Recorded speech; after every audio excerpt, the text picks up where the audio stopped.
This is my Chapter 10 video presentation.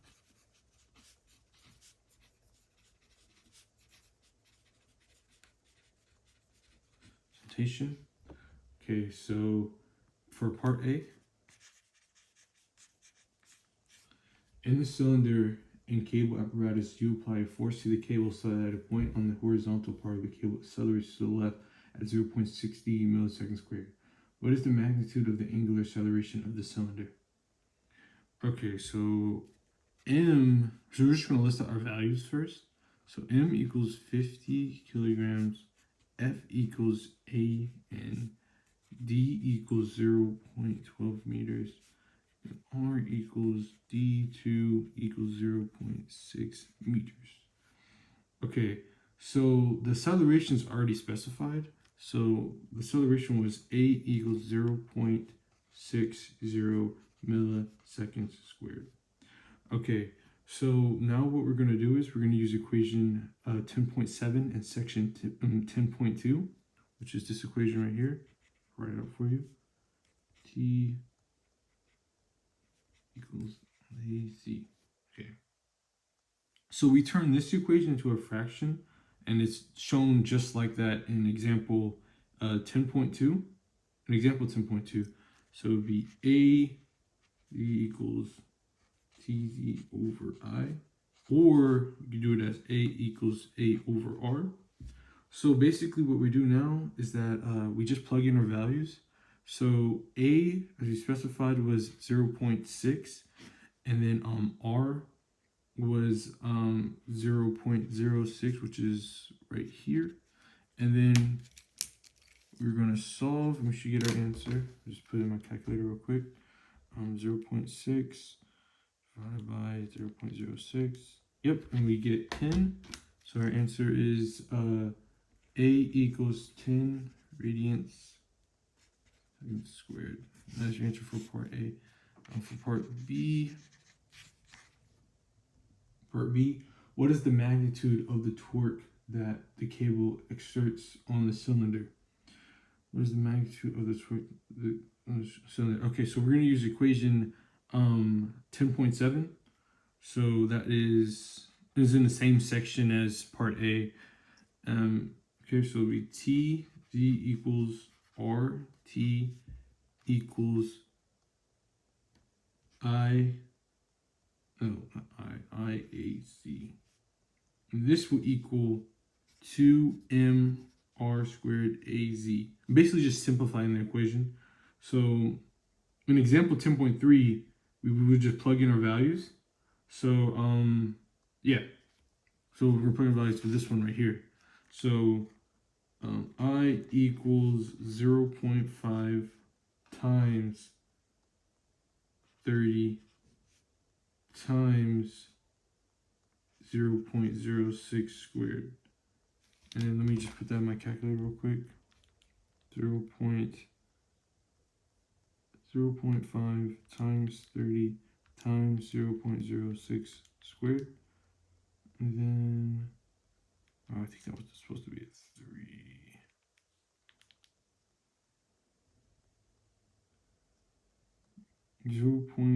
.3 times 0.3 times. Okay, yeah. So then this will equal out to be, so I will equal 0.09 kgm squared. Okay, so we already know, so we're going to pull from part A, and we're going to multiply it from the value that we just calculated. So part A, the answer A equals 10. So we're going to do, we're going to do 0.09 times 10. And that should give us our answer for part B, 0.09 times 10. Yep, gives us 0.9, which is really 0.90. 90 n times m, and this is r equals. That is your answer.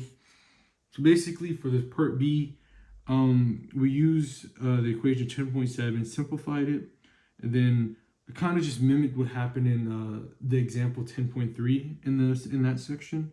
And yeah, and we just plugged it in and got this answer right here. So now for part C, what is the magnitude of the force that you exert on the cable? Okay, so the magnitude of the force applied. So the magnitude of the force applied is it's similar, like I said in example 10.2, how it was 8 equals 8 over r. The force applied, we can do F equals R over R. So basically, we already have these values really. So R would be from part B. So we can say 0.90 right here, a filling for R, and then R from part A is 0.06. So 0.06. So basically what we're going to do is we're just going to plug in our values and we're going to solve. So let me plug in my values real quick.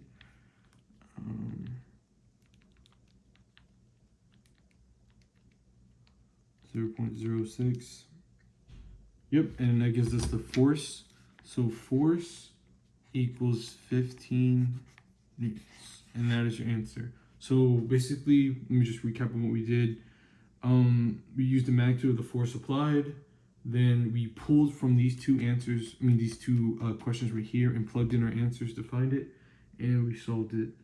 It was a pretty simple question. So part A, B, C, D, part D.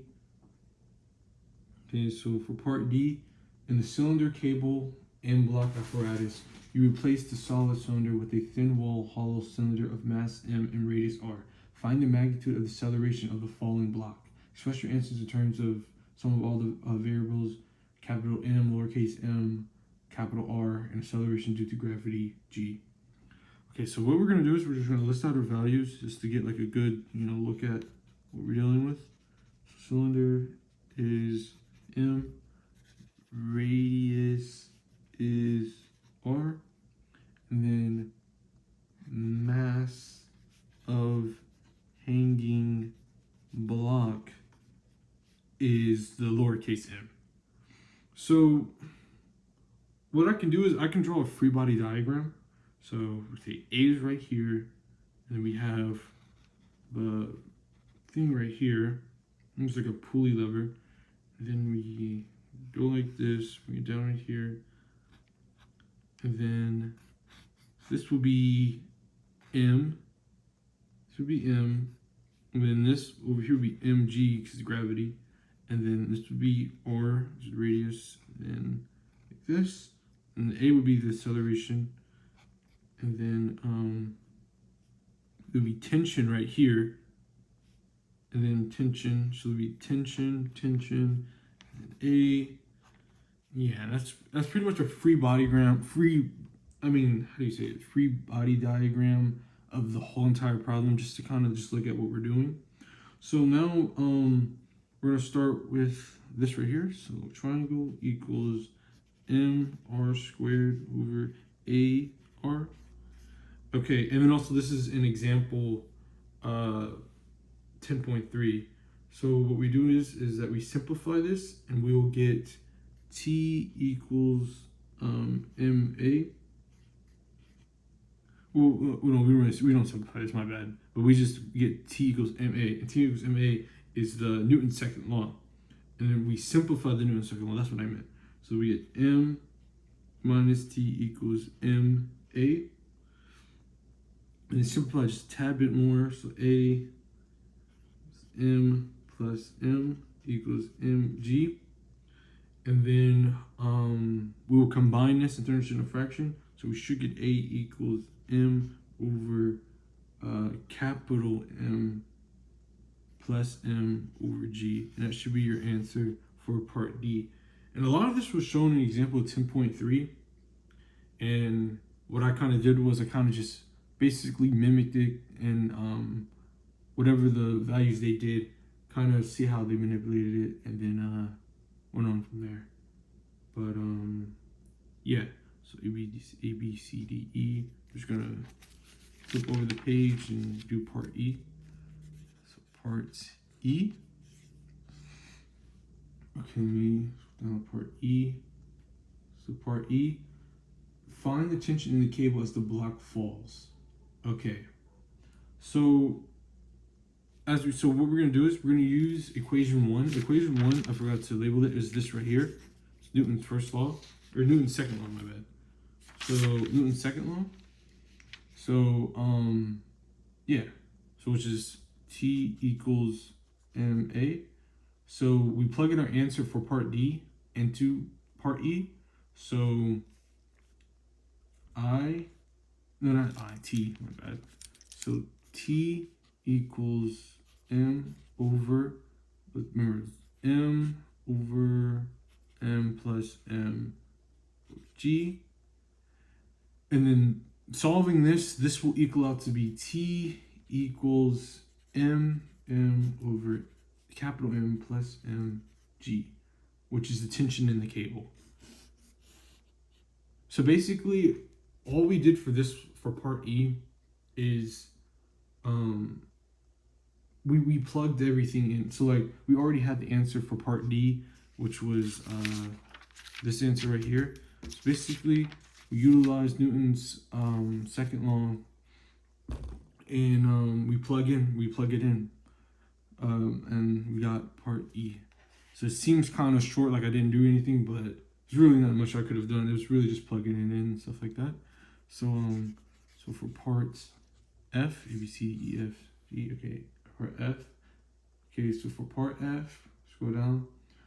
A bucket of mass M is hanging from a free end of a rope whose other end is wrapped around a drum.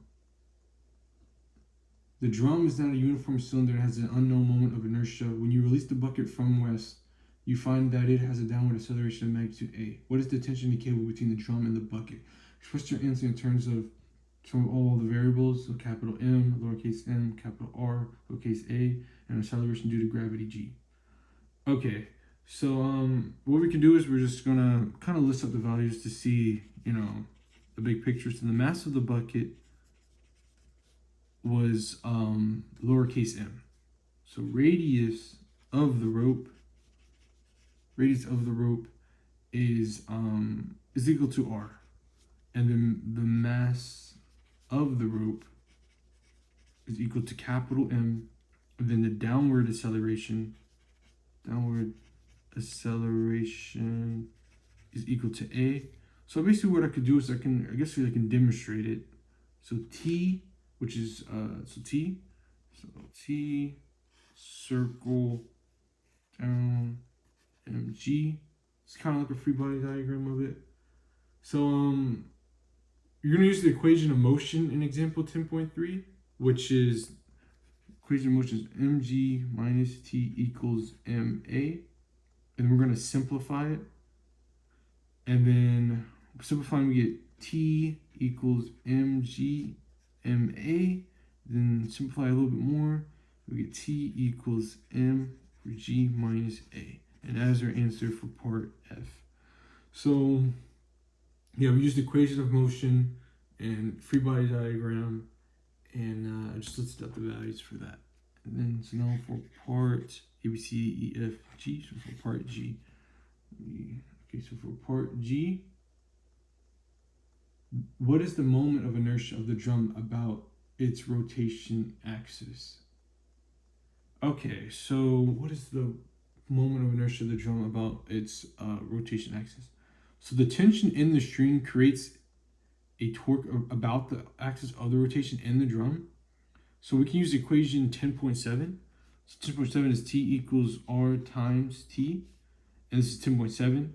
So we already have the answer for T, which is this right here, which is mg minus A. So we can plug it in because T equals mg minus A, so R times T. So we do R times m over g minus A. And then solving this will equal, solving that should equal, so, okay, yeah, that should equal I equals Rm g minus A over A. over A. Okay, yeah, over A. So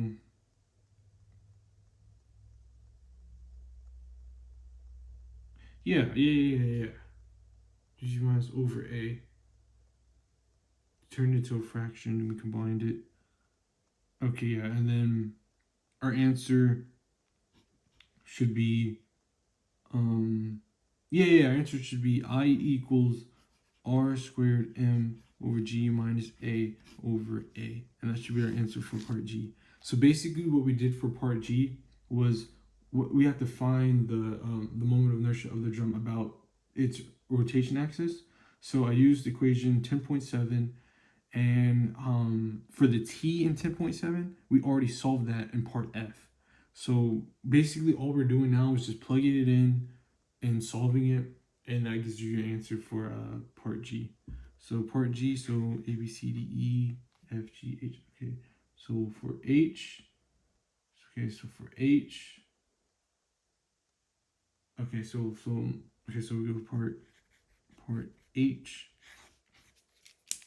Okay, so part H, in the cylinder cable in block apparatus, you attach an electric motor to the axis of the solid cylinder of mass capital M and radius capital R, and turn the motor on.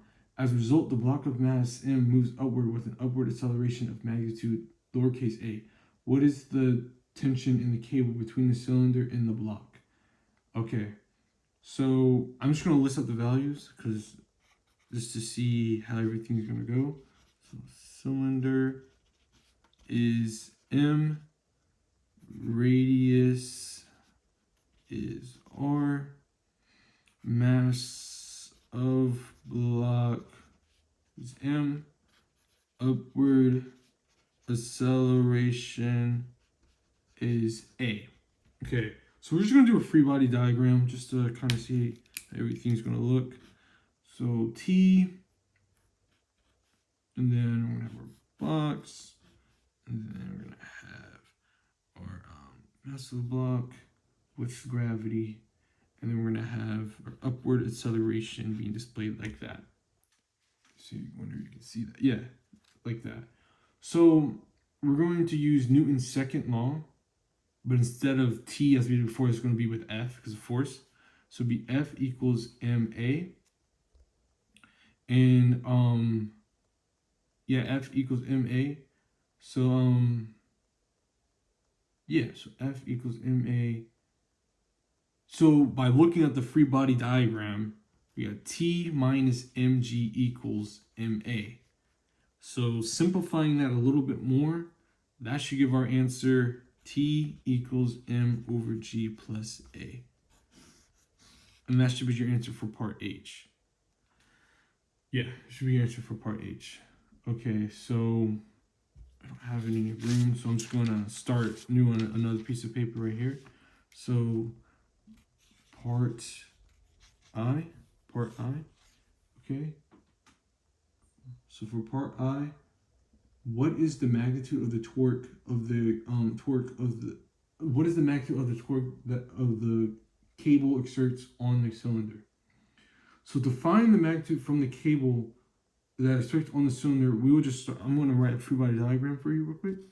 So this is a radius, and then this is here, and it's coming down, and this is the torque, and then like that. So we can use, we can use this equation of the torque due to the tension by the cable. And I think I had this equation, I think we solved this equation in a previous problem. Trying to see, I think we solved this equation. Or we utilized this equation. Yeah, okay, yeah, it's equation 10.7. Equation 10.7, yeah. So equation 10.7. And equation 2.7. So trying to think. Yeah. So T equals T times R. Right? Now we know the magnitude already. The magnitude was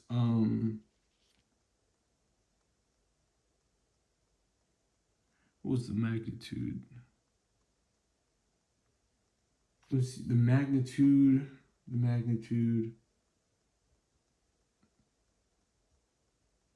Okay, yeah. Okay, so now we know. So now we know the magnitude equals mr over g over a, right? So combining this, we will get T equals mr over g plus a. Combining this and this, and then that should be your answer. So then now for part J. What's the magnitude of the torque that the motor exerts on the cylinder? Okay, so what we're gonna do now, we're gonna use a modified version of 10.7, well, equation 10.7, and that is T net equals IA over R. Again, this is a modified version of equation 10.7 in section 10.2, and it's also same for a 1/2 mr squared. So we multiply these, and then we should get 1/2 mr squared, and multiplying that, or not multiplying, combining that, we will get mr over g, not over g, plus a plus 1/2 mr a, and that should be our answer for part J. So basically, for part J, we combined. So for part A, for this part right here, we added that to this right here, and that's got an answer. So yeah, I'm trying to think if, so basically that's basically all it for the video presentation. I showed my work, I referenced the equation in the examples in the sections. I wrote a couple free body diagrams because for section for the homework 10.3, it was kind of hard to explain in a video presentation. So I think writing out the free body diagrams kind of helped. And yeah, I think that's about it.